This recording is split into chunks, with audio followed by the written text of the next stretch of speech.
అనుభవైకమైనటువంటి మూల సూత్రం ఉంది. అది బెస్ట్ సింబాలిక్ ఆఫ్ సూత్రం అనమాట ఇది.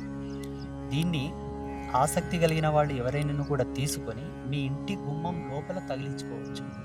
ఎంట్రన్స్‌కు లోపల, బయట కాదు లోపల.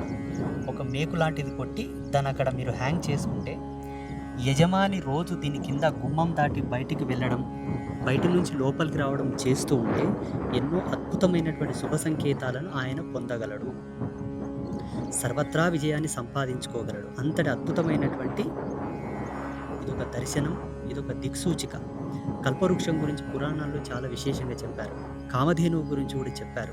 అక్షయ పాత్ర గురించి కూడా చెప్పారు. దీన్ని అలా చూస్తేనే అద్భుతమైనటువంటి శుభ సంకేతములు, శుభశకునములు గోచరించగలవు, ప్రసరించగలవు.